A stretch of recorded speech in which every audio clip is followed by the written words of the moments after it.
from the IDF and also from Israeli Prime Minister Benjamin Netanyahu?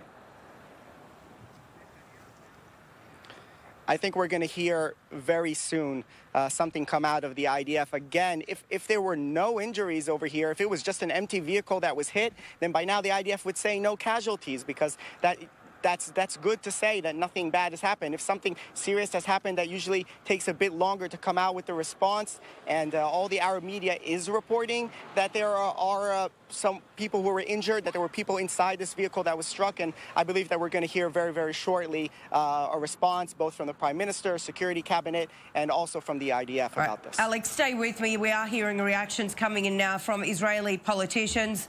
Israeli Prime Minister Benjamin Netanyahu speaking just a few moments ago, saying, quote, Lebanon will pay the price for this attack. Other politicians also responding. Right-wing Transportation Minister Bezalel Smotrich saying that Israel stands firm behind the Prime Minister. You have our full backup. With God's will, we will triumph. While the leader of the Labour Party, Amir Peretz, is saying, I trust the IDF and his commanders in facing the security challenges. We are all united behind the IDF and the northern presidents. And let's come back into the studio now. Owen and Adi, tell me, what do you make of these strong statements? Well, we definitely see some sort of expected statements from the Israeli politicians, a continuation, if you will, to the strong rhetoric, to the threatening rhetorics that we've heard during the last few days. It's the same line, declaring Israel is firm, Israel will stand against Hezbollah, and trying to say that Israel is not afraid of an escalation, sort of showing off as the stronger part in this escalation in order to prevent an escalation. This is actually a try to prevent Hezbollah from responding too hard by saying, we're not afraid, we will respond firmly, and you better be careful with what you do and what you say, as Prime Minister Benjamin Netanyahu said just a few days ago towards Hassan Nasrallah and Qasem Soleimani. Owen? Support for the Israeli military, Sarah, is a consensus issue among wide swaths of Israeli society, so obviously not at all surprising to hear the politicians reflect that. Again, we've also heard in a television interview recently, in the last few minutes, from Yair Golan, a former military general, top general in the IDF, who is running with the Democratic Union, the far left-wing party in the Israeli elections, and he also coming out and saying he suspects that Benjamin Netanyahu will want this closed sooner rather than later, but of course implicitly standing behind the army that he had been part of leading up until recently. So again, across the political spectrum here in Israel, we can certainly expect unity, certainly in the early moments of a conflict, potential conflict like this one, and an escalation, really unifying around the military and around the political leadership in trying to manage this crisis well. All right, gentlemen, stay with me. Let's go now to IDF Brigadier General in the reserves, Nitzan Nuriel. He's an associate for the International Institute for Counter-Terrorism. Thank you so much for being with me this afternoon. Tell me, we're hearing a lot of tough talk here from Israel's politicians and from the Prime Minister. Can we expect this to translate to action on the ground?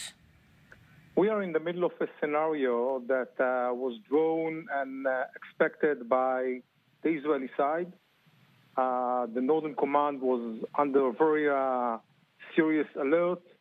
Everybody were preparing to face kind of a Hezbollah approach. So it is not really surprise us at that stage. And the big question is how long it's going to take. And this is a question which at that stage we don't really know. Israel saying that it doesn't want war. Hezbollah saying that it doesn't want war. Really, there does seem to be a very large escalation here. What needs to happen for that to really spill over? Yes, but based on the past, mostly us, the Israelis, we much depend on the results of what happened. Without casualties, the Israeli response will be a bit minor. With casualties, in the Israeli side, the Israeli response will be much, much harder. So we need to see what will be the result in the both sides, and by that to assess how long it's going to take. And so tell me, what do you think will be the approach now of the Israeli military and the Israeli Prime Minister going forward? Do you think they would have the same approach as previously? No doubt that the elections we have within 2 weeks or so may affect the decisions. And yet, if Hezbollah provide us a good excuse, meaning he is not stopping, we have too many casualties, we will put the elections on the side and we'll take care of Hezbollah.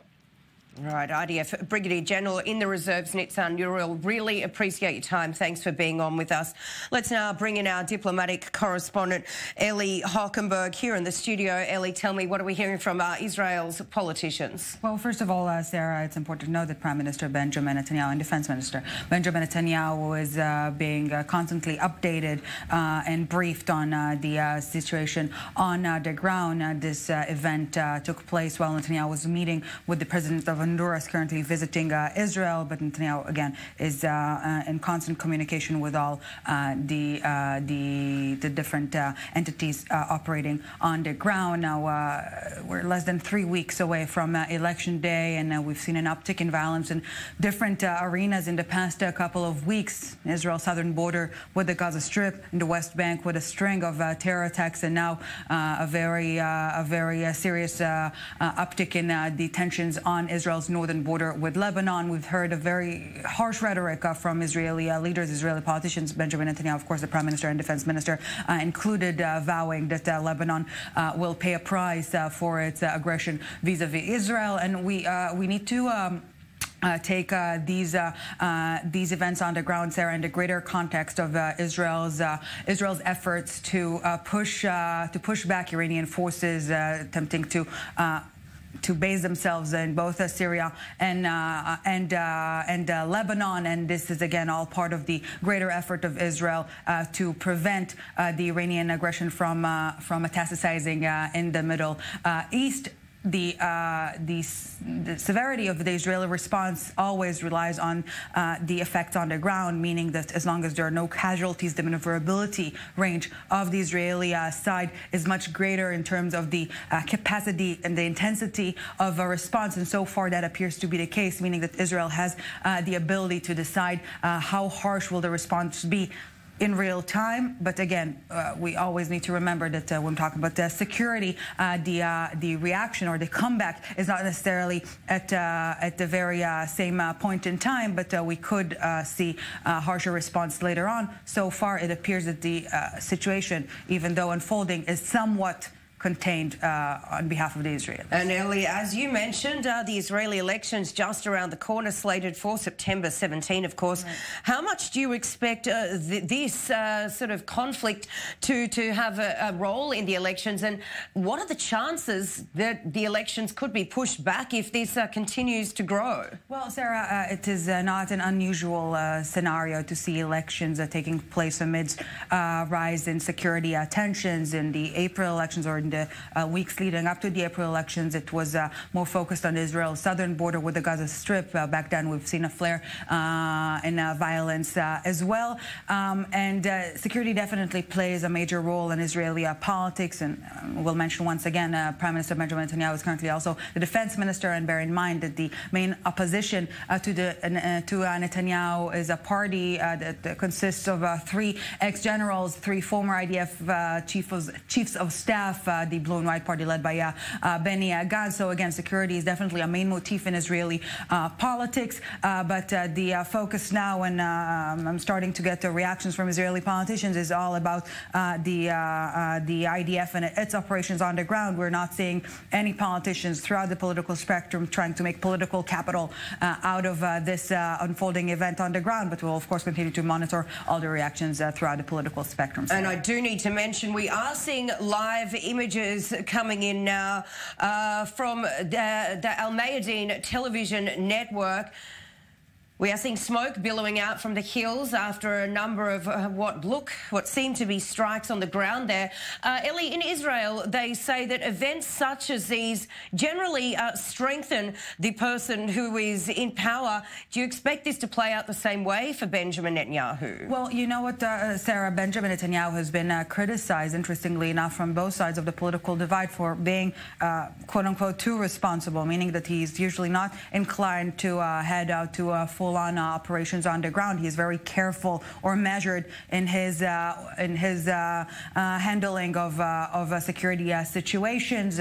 We've heard this criticism mostly when we're talking about the southern border and Netanyahu's policy vis-a-vis Hamas. Again, interestingly enough, mostly from the left side of the political map, which is thought to be more dovish to a certain extent. Again, Netanyahu has been conducting or orchestrating, rather, large-scale operation against Iranian forces. So we need to take all of this in the context of the Israeli effort overall to push back Iranian forces from Israel's northern borders. This is, again, large-scale operation, a long-standing one that we've seen in the last couple of years. Netanyahu has been investing a whole lot of efforts to maintain Israel's freedom of action against Iranian targets. We've seen it in the diplomatic ties he's been underlining with both Washington and Moscow, something that is definitely facilitating the Israeli operations in this respect, something that we should definitely not take lightly. All right, Ellie, let's bring Adi Kopowitz back into it. Adi, we are seeing these live images coming in now from Al Mayadeen television on the Israel-Lebanon border. A lot of smoke rising up there. Tell me,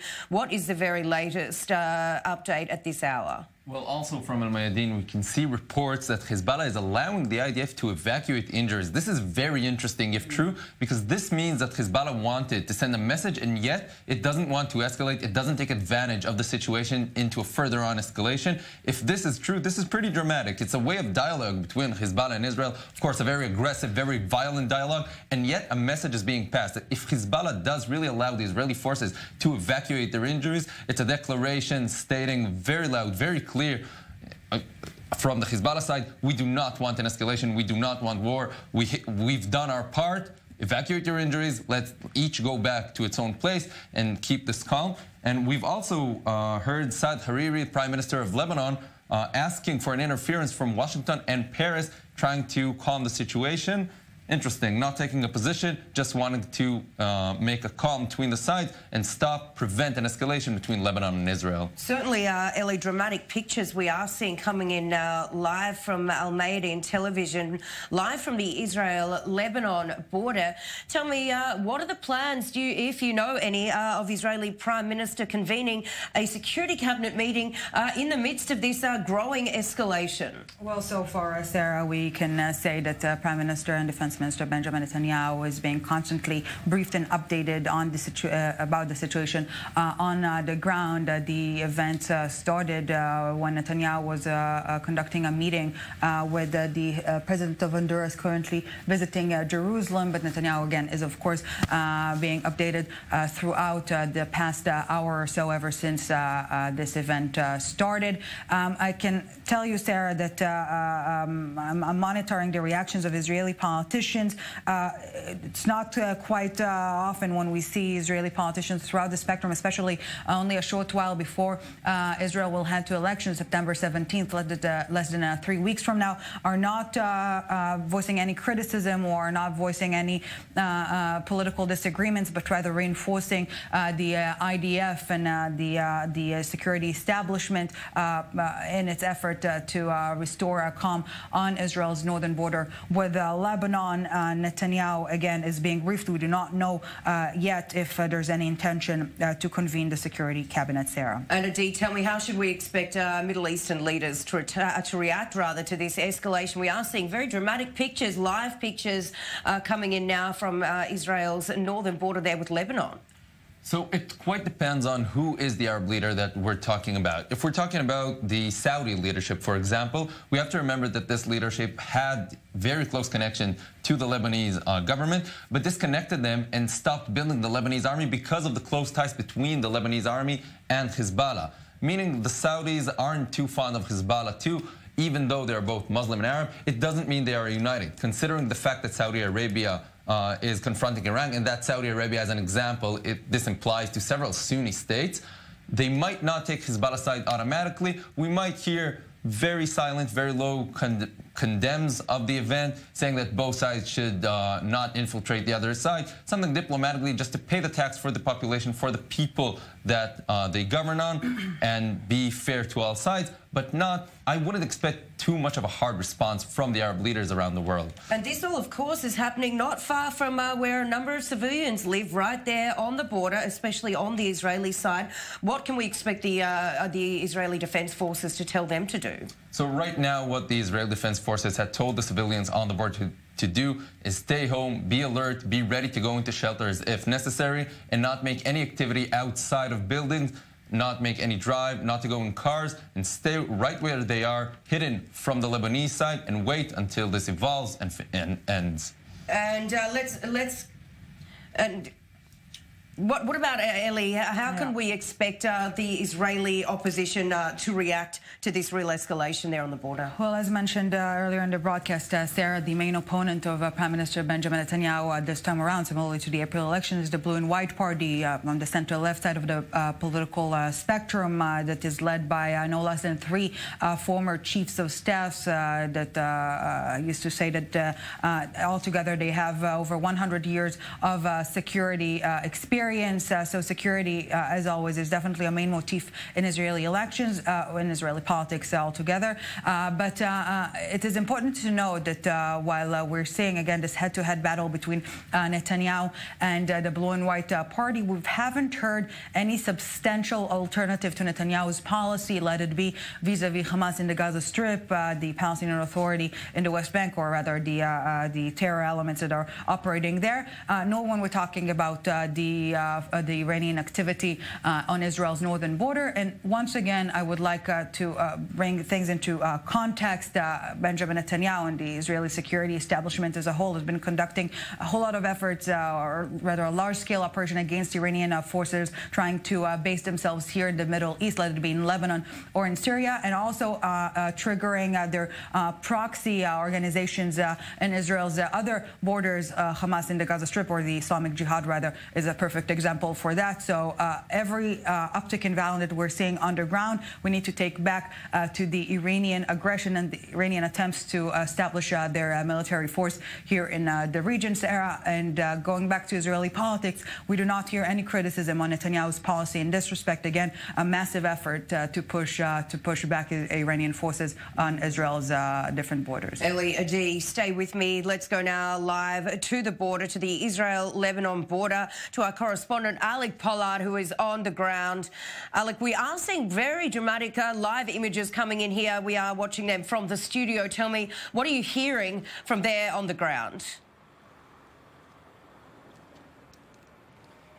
Well, we did speak to some residents here on the ground. One woman who said that she was very frightened. She's going back home to be with the kids to stay potentially in a safe place, as a possible escalation is in the works. But also some other people over here saying that they're just going to continue about their daily routine and just perhaps be a bit wary if something happens to know where to go. But it certainly seems like the activity here in the town square of Shlomi, which is a town that's around 1 kilometer, 2 kilometers away from the border, people here are very wary of potentially anything that can happen right now, with all the municipalities telling people to be aware, to listen to the municipalities have opened a line of communications with instructions to residents what to do in case something happens, telling all the residents to be ready, to be with their phones, to be close to the updates, and to simply be prepared if anything happens, to either go to shelter or to listen to any possible instructions. We also know that further roadblocks have been installed nearby here in the kilometers from the border, the few kilometers from the border down south, stopping more vehicles from coming up north. And Alec, I understand that Israel is now in discussions with UNIFIL to try and bring this situation under control. Can we expect that to happen? Do you expect that to succeed in any way? Well, it is a question now, really, if Israel wants an escalation and if Hezbollah wants an escalation. We know now that Hariri just sent a message to the French and to the Americans asking to de-escalate the situation. On the other hand, we also know that the IDF has somewhat laid the groundwork as far as international legitimacy for a concentrated strikes, perhaps of a day or two, against specific Hezbollah positions, by revealing that Hezbollah operation to construct precision missiles inside Lebanon, by revealing that drone strike images of the attempted drone strike by the Iranians on the Israeli border. So Israel has certainly somewhat laid the groundwork as far as the international legitimacy is concerned to strike to strike Hezbollah targets that are threatening it in the area. Especially, they have the legitimacy to do that after this Lebanese attack on an IDF position. But still, it's not really clear, or possibly Israel doesn't really want to get dragged into some sort of big conflict with Hezbollah, and potentially Hezbollah won't want that either. I mean, remember, Hezbollah are armed with hundreds or even thousands of advanced rockets that they can rain down on Israeli citizens if Israel chooses to pursue a path of escalation. So we may see some sort of limited response and then maybe a de-escalation. Of course, it also depends on the efforts of Hariri, as we saw, who's talking to the Americans and the French of Hezbollah, and also what the Israeli cabinet decides to do. Alec Pollard on the Israel-Lebanon border. Thanks for bringing us up to date. We will come back to you a little later on. But let's now bring in a guest, former Ambassador Avi Pazner. Thank you so much for being with me. Avi, pleasure. We are seeing these very dramatic pictures coming in now from southern Lebanon there. Tell me, diplomatically, how do you expect Israel to handle this situation? You know, traditionally, when there is an outflare at the border, immediately some intermediaries come into action. It's usually the United Nations, France, and United States, meaning a country like the United States, who has an enormous influence on Israel, France, which is very strong in Lebanon, and the UN, because it's the UN. So I was not surprised to hear that 1 hour after the fire broke out there, that already there is a diplomatic ballet going on, and I have no doubt that we also are in touch with the Americans, certainly, with the French, certainly. It can help. It does not always help. I remember that in 2006, we had a similar situation when on the first day of the fighting, there were attempts to reach a ceasefire. But then neither party was interested in a ceasefire. Israel certainly not, because we responded to a very serious situation. Now, this time, I cannot see either Hezbollah or Israel being interested in continuing this round of fighting, so that there is a good chance, in my view, a good chance that these efforts might be successful. And Mr. Ambassador, you know the UN, the United Nations, extremely well. Tell me, just how much pull does this organisation have in really bringing back two sides from the brink? It's only a show, okay? The United Nations, by the way, you have United Nations forces, you have UNIFIL in southern Lebanon. I mean, you have soldiers who may be hurt also by this exchange. So there is an additional incentive for the United Nations to be active. But, you know, you ask me how many divisions does the United Nations have? It doesn't. It has a certain weight, a political and diplomatic weight. And sometimes people who don't speak to each other, like we don't speak with the Hezbollah, it's very convenient that you have a third party who is, let's say, neutral, who intervenes on the behalf of a ceasefire or of a peace or whatever. If the two parties are interested, like I believe, I don't believe that Israel is interested in a general confrontation. I don't believe that the Hezbollah is interested. This is very convenient to have the UN or to have France or to have America or to have all of them working on that, and it is possible to achieve. I just want, there is just something which can disrupt this process if there are casualties or many casualties on either side.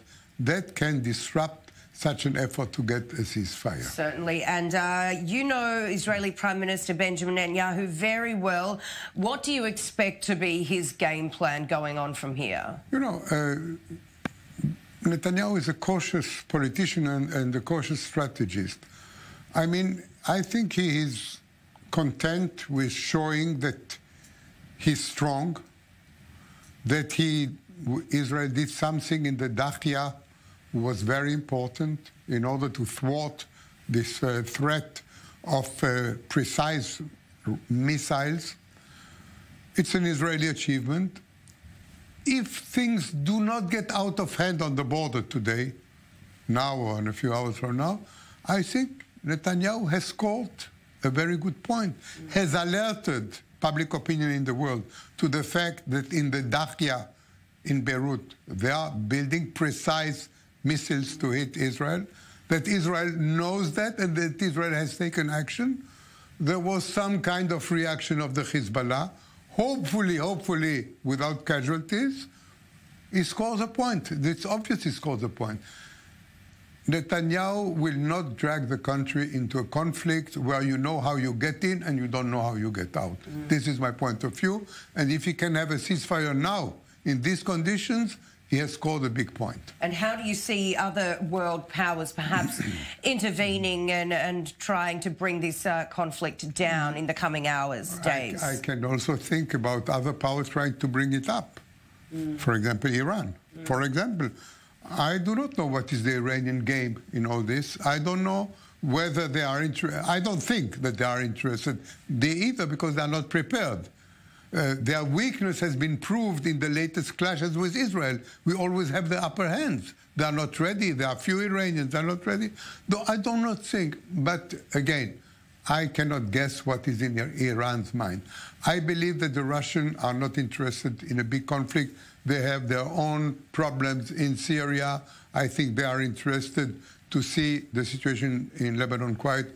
All the European countries are united in seeing a quieting of the situation, the United States too.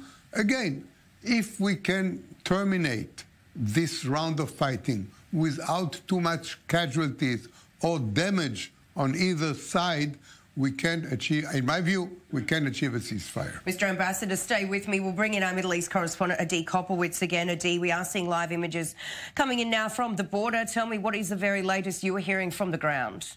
So what we're hearing right now is, once again, that the IDF has shelled the area strongly after it was hit by 2 anti-tank missiles. What's unusual about this incident is that in past events, Hezbollah usually attacked in the area of the Hermon mountain. This is a disputed area between Israel and the Hezbollah. It used to be sort of a playground in which both sides allowed themselves to go further than what they would usually do in other areas. This attack in Avivim is from the Lebanese territory inside to what is undisputedly Israeli territory. That is Hezbollah declaring loud and clear, we're willing to hit Israel inside the Israeli territories if it hits us in Syria or in other fronts, which is rather unusual, rather surprising, and does comply with Hassan Nasrallah's speeches lately, last week and last night.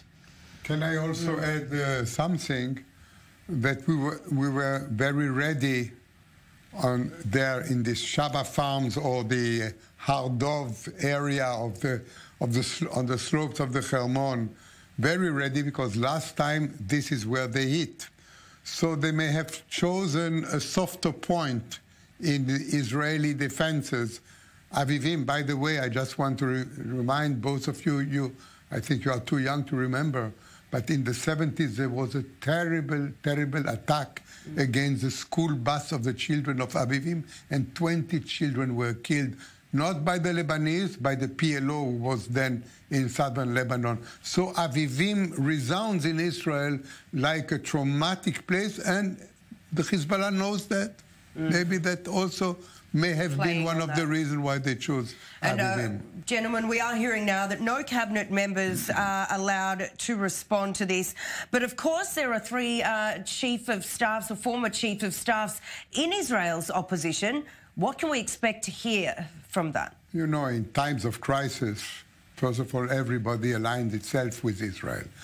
And I have not heard any reaction from any of the former chief of staff, and it is good. I mean, it would be a big mistake to try to utilize politically this incident, which does have, I want to remind, it has a political dimension. Coming 2 weeks before the election, it can be viewed also in the political context.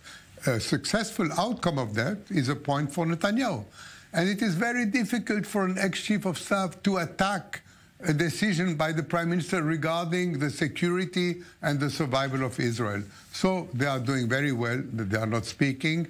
And I think also Netanyahu did a very intelligent move last week when he asked Gantz to come in for a briefing on the security situation, meaning he sees to it that these people, these three specialists who are now in the opposition, have their mouths shut and let him work in peace. And we have just heard Israel come out to say that it is ready to protect all of its civilians. But of course, there are hundreds of thousands of people who live on Israel's northern border there with Lebanon, in those communities which surround Lebanon. Tell me, what can they expect in the next few weeks? Are they just expecting to live their next few weeks underground or in shelters?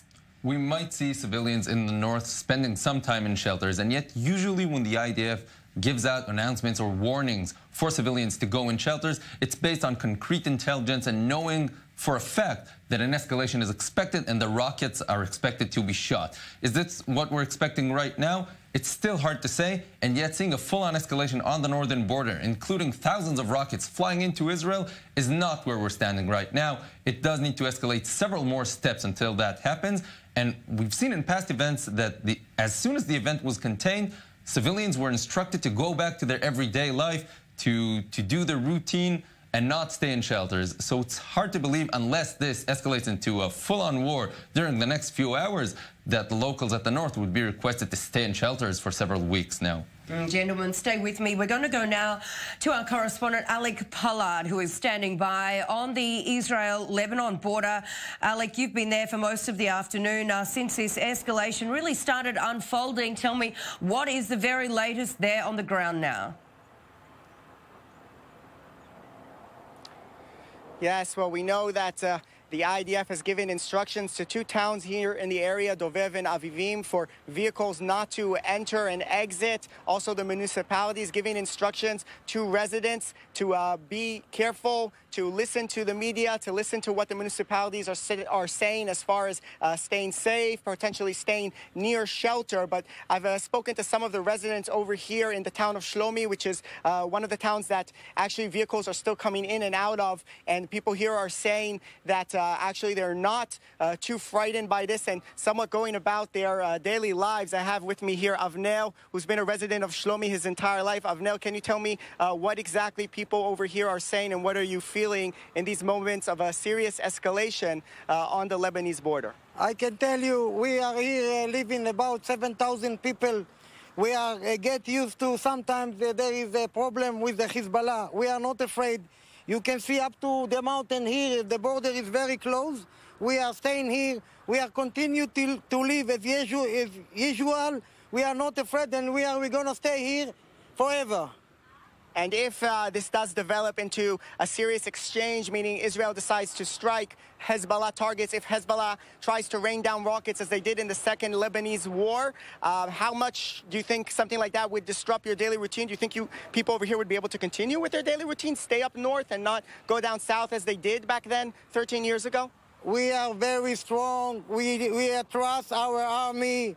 Kol hakavod letzahal. We are trust to our government. And we stay here. Nobody can move. Nobody can take family and run away from here. We are here, and we'll be here forever, as I told you before. Thank you very much. So as you see here, the residents, as they do often also in the south, in Sderot, when Hamas fires rockets on the border communities here, also up here in the north, in Shlomi, that residents are prepared, determined, not feeling too intimidated by this escalation. And if the escalation does come, they will be ready. And Alec, tell me, how do you explain it that if this is the general consensus from residents, how do you explain that they do not feel threatened with such an escalation going on a mere few miles from them? Well, again, I wouldn't say that they're not threatened, but people in Israel, both in north and south, do have a very high trust in the IDF and its ability to conduct both low and high intensity conflicts, as we've seen of different varieties, both in the northern border and the southern border. They know that the IDF can strike the enemy targets better than the enemy can strike here. They know that the residents have shelters in the area. They know that they have a good alarm system. They have good preparedness, that they know that the casualties, for example, even in the Second Lebanese War, when thousands of rockets rained down on northern Israel, the casualties were quite minimal. So people do have a relatively high trust in the country's ability to withstand any such attack. But again, this is still speaking hypothetically. In the future, there is still a chance that this escalation will de-escalate. We've seen Saad al-Hariri, the Lebanese prime minister, trying to talk with the French, with the Americans, looking for ways to de-escalate the situation. We know that also in Israel, they've talked to UNIFIL, which is the UN organization or the armed forces that are on the border, trying to de-escalate the situation. So we're still in the process. We're still seeing what exactly the reaction is going to be. Literally this minute, in 2 minutes, Prime Minister Netanyahu is going to give his statement to the media. After that, perhaps the picture will become a little bit clearer. Certainly, we will be taking that. Alec Pollard, thank you so much for that, and we will come back to you a little later on. Now, all of this escalation as reactions from Israeli politicians are starting to pour in. Israeli President Reuven Rivlin saying, "We are ready and willing to defend the citizens of Israel wherever they are, calm and only exist on both sides of the border." Now, right-wing Transportation Minister Bezalel Smotrich saying that Israel stands firm behind the Prime Minister. "You have our full backup. With God's will, we will triumph." Now, the leader of the Labour Party, Amir Peretz, is coming out to say, "I trust the IDF and his commanders in facing the security challenges. We're all united behind the IDF and the northern residents." And let's bring back in former Ambassador Avi Pazner and our Middle East correspondent Adi Kopowitz. Tell me, what did you make of those statements coming in? Is it all just talk, or can we expect action? You mean the statements of the politicians? I mean, they say what they have to say in such a situation. What can they say? They did not say... Amir Peretz, for example, did not say he backs Netanyahu. Smotrich says he backs Netanyahu. Amir Peretz said, "I back the Israeli army." Of course, what can a politician say? In such a situation, they align themselves with the government, with the army. And I think coming 2 weeks before the Israeli election, Netanyahu may score some points here. If the situation does not get out of hand, if there is really no escalation, as long as you don't see Israeli planes bombing Lebanon or incoming missiles from Lebanon, the situation is manageable for the time being. And if, for example, we do have, in an hour or 2 or 3, a ceasefire, I think that Netanyahu would have scored some point. I do think so. And there is nothing that can be said against this in the political party. And you can see that the men like Amir Peretz, who is in the opposition and he himself was Minister of Defense in 2006, he also backs not the government, but the IDF. It's obvious. I mean, who can speak today either against the government or the IDF in Israel? That's, by the way, what happens in times of crisis. And again, the fact that we are 2 weeks away from a general election is also a kind of thing that you have to take into consideration when you analyze the present situation. Certainly, and let's bring Adi back in. Adi, for our viewers who have just tuned in, over the last couple of hours, hour and a half really, there has been an escalation, a strong escalation on Israel's northern border with Lebanon. Give us a little bit of a timeline as to the events which have led us up to exactly where we are now. So it all started around the hour 3:15 when Hezbollah has reportedly shot 2 anti-tank missiles towards Israeli vehicles. Hezbollah is reporting that they hit the vehicles. It is unclear what exactly happened there. Immediately after that, heavy artillery shelling started from the Israeli side towards Lebanon. The Israeli military started bombing and shelling the areas of Yarun and Magun Agas. These are the areas that probably the anti-tank missiles were shot from. Afterwards, we've been hearing different reports of more forces coming to the area. And the latest reports we're hearing are actually that the IDF is trying to locate the people who have shot the anti-tank missiles and take them down. Some reports are reporting that these are the attacks that we're seeing right now in southern Lebanon, the IDF trying to avenge this attack and to take down the people who shot the missiles. Okay, and what are we hearing from the side in Lebanon? What are we hearing from Saad al-Hariri? So Saad al-Hariri, Prime Minister of Lebanon, has requested from both the United States and France to try to mediate between sides to intervene and prevent a further escalation. Saad al-Hariri is in a very complex location. On one hand, he represents Lebanon. He's the Prime Minister. He has to worry for his country, for his sovereignty. After Israel has openly attacked in Beirut, the capital of Lebanon, he can't seem too weak and as if he's too afraid to go into an escalation with Israel. On the other hand, he understands very well how bad this may be for the state of Lebanon, and he doesn't want to be recognized with Hezbollah. So on one hand, he can't condemn Hezbollah's attack because in the eyes of the Lebanese public, it will seem like treason. On the other hand, he doesn't want the situation to escalate. He's asking for international interference. It makes him look good also on the international level. Diplomats from all over the world look at him. He seems like some sort of pacifist looking for the situation to calm down. This actually may be what he wants to achieve. And Mr. Ambassador, as we've just heard, Hariri is asking the US and France to step in to try and influence Israel to try and bring this back. Tell me, what sort of channels are open between these two sides which are locked in this sort of tit-for-tat escalation for a ceasefire to be brokered? What needs to happen there? First of all, there are no direct channels, of course, between us and Lebanon. The channels go through third countries, usually the countries you just named, France, United States, with whom both Israel and Lebanon have good relations. And in this context, I would like to remind Sarah that there were talks going on between Israel and Lebanon about the exploitation of oil in the sea and the demarcation of the border of the sea border between Lebanon and Israel right now. And who was in the middle? Who was the negotiator? The Americans.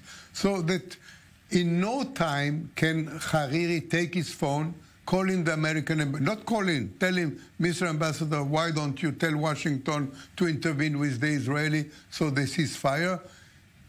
That kind of thing can be done in 10 minutes, literally, in 10 minutes. You can have a message go from Lebanon to Washington and from Washington to Israel. Of course, now the two sides have to decide whether or not they are interested in a ceasefire, whether the situation on the ground permits a ceasefire. Again, if there are many casualties, it can get out of hand. We have to take that into consideration. In a situation like that, nothing goes as planned ever, never, because it's very fluid and developing.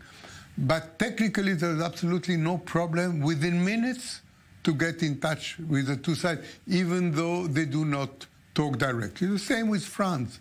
France still sees, for an odd reason, Lebanon as a kind of French protectorate. It's very funny because the Lebanon of today, with the Shiite being 40% of the population, is nothing like the Lebanon of 100 years ago when you had a majority of Christians. But still France somehow sees Lebanon as a protectorate and has a lot of influence in Lebanon.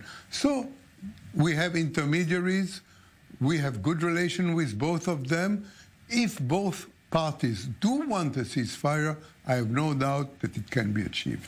All right, gentlemen, stay with me. We are going to go now to our correspondent in Jerusalem, Jordana Miller, there on the ground. Jordana, we have heard that Israeli Prime Minister Benjamin Netanyahu, he has just held an urgent security briefing on the phone with Israel's top brass. Tell me, what can we expect to come now? Sarah, we had actually come here to Jerusalem to cover Netanyahu's meeting with the president of Honduras. They were meant to open a diplomatic office. You can see just right behind me some of those white kind of fences, if you want to call it, that were supposed to keep that section very secure. But now the Prime Minister engaged in trying to really work with the Israeli Defense Forces and his security brass to figure out what to do with this escalating situation on the northern border.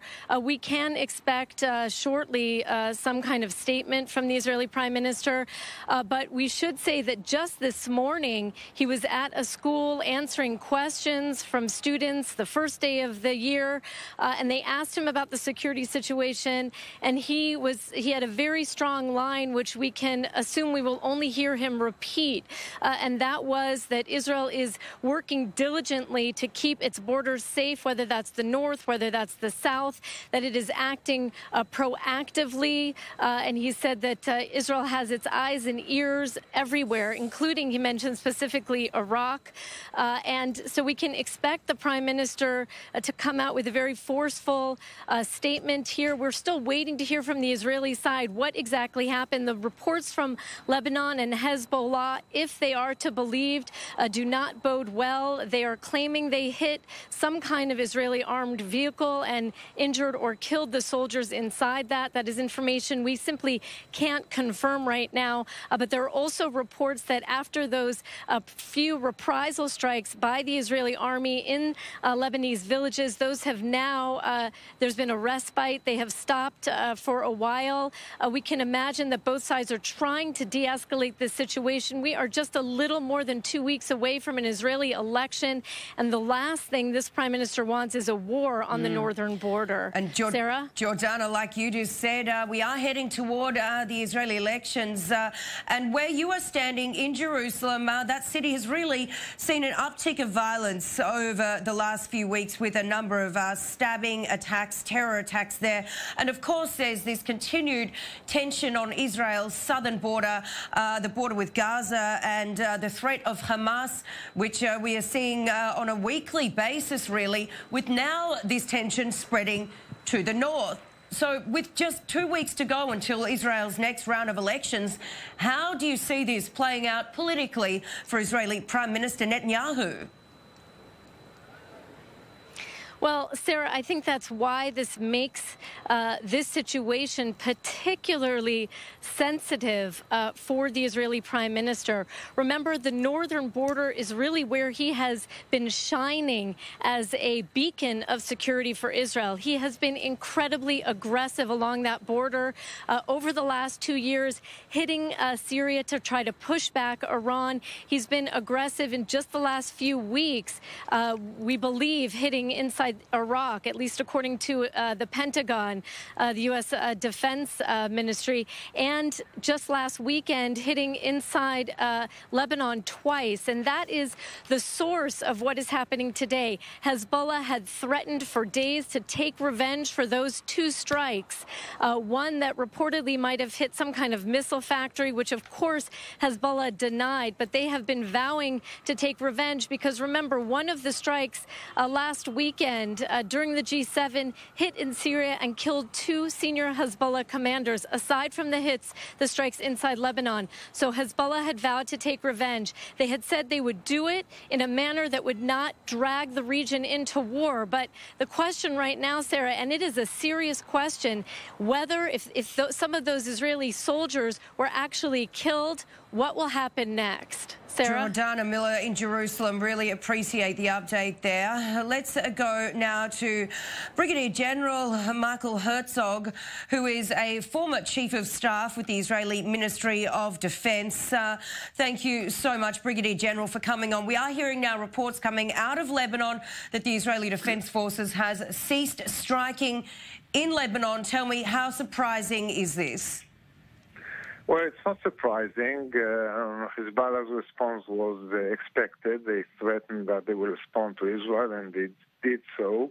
But they also clarified that they have no intention to drag us and them to war. Israel has no intention to escalate things to war. So each of the parties is playing a calculated game here. That being said, we have to wait and see to what if and to what extent there are Israeli casualties in Hezbollah's strike, and what damage Israel, the Lebanese suffered out of Israel's response. That will determine whether this round is contained or will further escalate up to a certain point. Brigadier General Herzog, do you see any similarities in this escalation that we're seeing right now as to what happened in the Second Lebanon War back in 2006? No, I think that's very different. Then Hezbollah obviously miscalculated, and Nasrallah later on admitted that it was a miscalculation on his part, and he was surprised by the way Israel responded. Now I think Hezbollah is much more careful. They have no interest in escalation to war. They have much to lose. They're under economic pressure. But at the same time, they don't want to erode their own deterrence vis-a-vis Israel. So that's the response we see. It is from Lebanon. It is very near the border. It's not deep in Israel.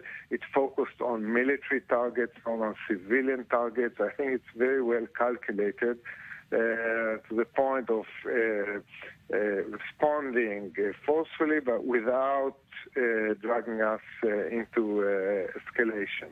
There's always potential for escalation, miscalculation, but I think both parties are very careful not to get there. And we know that Israeli Prime Minister Benjamin Netanyahu just came out of an urgent security briefing with some of Israel's top brass. Tell me, what do you expect to have come out of that? Well, as I said, it depends whether there are Israeli casualties and to what extent. If there are no casualties or very minor injuries, I think Israel will seek to contain this round as soon as possible. But if there are casualties, Israel may escalate to some extent its response. But again, up to a point, I think. So we just have to wait and see how this develops. Bottom line, I think there are chances that both parties will contain this, but when, exactly how, we have to wait and see. Okay, let's say it's not contained. What are the chances of Israel possibly putting Israeli boots on the ground in southern Lebanon? I think this is very unlikely because this would mean going to war with Hezbollah. I think Israel would probably much prefer to use artillery, possibly drones, even planes, but not put boots on the ground. I think boots on the ground is something that Israel would, on a big scale, is something that Israel would probably reserve to a war scenario. And that right now, I think, we're not close to that, in my view. Brigadier General Michael Herzog, really appreciate your time. Thank you so much. Let's now bring in our correspondent, Alec Pollard, who has been standing on the Israel-Lebanon border for a number of hours now. Alec, tell me, we are hearing that the IDF has ceased striking in Lebanon. Tell me, what are you hearing right there on the border? Well, we know since the Hezbollah rockets or the anti-tank missiles were fired on that IDF vehicle that the IDF has struck multiple targets inside Lebanon. We know in the area of Marun Aras, which is an area that's very close to the border, in the town of Yarun, and we're also getting reports that the IDF struck a building in which some Hezbollah operatives were inside and from which potentially they fired on that IDF vehicle. We're still waiting for more confirmation on that, but there also are reports that the Air Force is flying overhead in that area of southern Lebanon, still without any airstrikes, but potentially ready to strike, or more maybe as just some form of intimidation. But at the moment, it seems like quite a measured response. I wouldn't say a highly escalating response, but a measured response, which may be just enough for Israeli citizens and for Israel as a deterrence against Hezbollah, to show that they reacted, that the IDF is not cowered into doing nothing, that they are reacting, but not enough to sort of push Hezbollah over the edge and eliciting yet another response. If you couple that in with the requests made by Saad al-Hariri, the Lebanese prime minister, talking to both the U.S. and France, asking to mediate this, to de-escalate the situation, the fact that Israel has been speaking with UNIFIL, which is the UN force along the border, asking them also perhaps to get involved and maybe even seeing more international responses to this. It is possible that this somewhat measured response will be just enough but not too forceful to nip this in the bud and not allow it to escalate into a full-blown conflict. And Alec, you were speaking there to a number of residents on the ground, and although the Israeli Defence Forces has issued a warning telling people to stay at home, to stay off the roads, we are still seeing a number of vehicles driving around there behind you as though people are going about their day-to-day life. Tell me, how are people feeling? Are they just not feeling worried about this escalation at all? Well, I wouldn't say that they're not worried. They are worried, but on the other hand, they are showing that they are going to go back about their daily lives. They're not going to just hide in the home now after this incident, even though this isn't a normal incident. Yes, if we were down south on the Gaza border, where we've seen many rockets being fired from the Strip on the border communities, the IDF retaliating with strikes inside the Strip. There, it's much more commonplace to see this kind of exchange. Here up north, this isn't common. This is probably the biggest, the highest tension, the biggest escalation we've seen on the north since the Second Lebanese War back in 2006. But still, it was just one attack on an IDF vehicle on the border. No rockets have landed here in the northern border on the community, and even if they would, you know, that's not necessarily something that is going to stop people from going about their daily lives. Just the threat of that. And indeed, speaking to residents, I spoke to several older residents. Also, there's some young people here walking around who are all saying that at the moment, we're not too worried. We're going to keep going about our daily lives, but we're going to be ready. The municipalities telling people to stay informed and be ready to go to shelter or any other instructions they may get if something happens. Alec Pollard on the Israel-Lebanon border, thank you for the update. Let's bring it back now into the studio. And Adi, I understand you have an update regarding this escalation. So what we're seeing right now is that the IDF has reportedly stopped the shelling in these areas of southern Lebanon. We're hearing sources from Hezbollah also saying that there's a calm right now. And what's interesting is that sources in Hezbollah has told El Mayadeen, the Hezbollah-affiliated TV channel, that they are both calm and ready. They're on alert and yet calm, expecting to see how Israel would respond. The message is the ball is now in Israel's court. Israel has to decide how it would respond, whether it wants to escalate or not.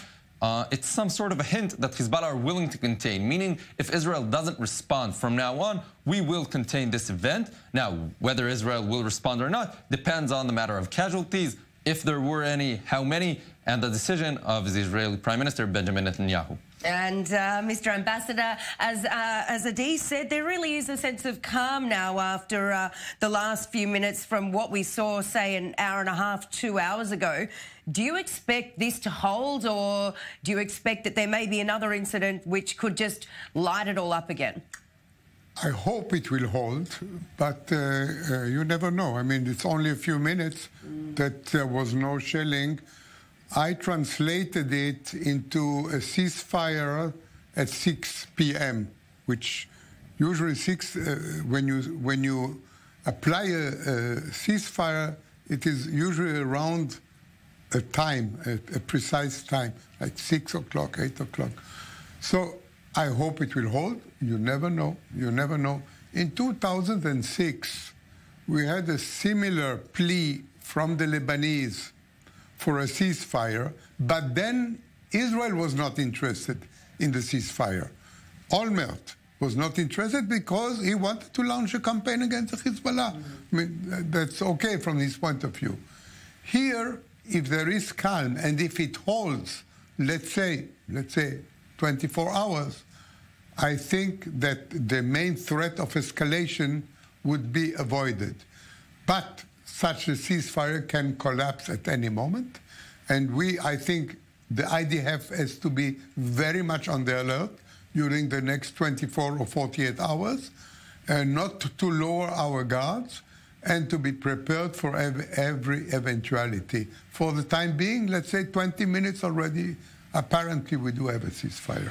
Gentlemen, stay with me. We are hearing now that there have been no casualties on the Israeli side as a result of Hezbollah's firing. And as this is all happening, we are hearing a lot of reactions pouring in from the Israeli political spectrum. Israeli President Reuven Rivlin saying that we are ready and willing to defend the citizens of Israel wherever they are. Calm can only exist on both sides of the border. Now, right-wing Transportation Minister Bezalel Smotrich is coming out to say that Israel stands firm behind the Prime Minister. You have our full backup. With God's will, we will triumph. While the leader of the Labour Party, Amir Peretz, has come out to say, I trust the IDF and his commanders in facing the security challenges.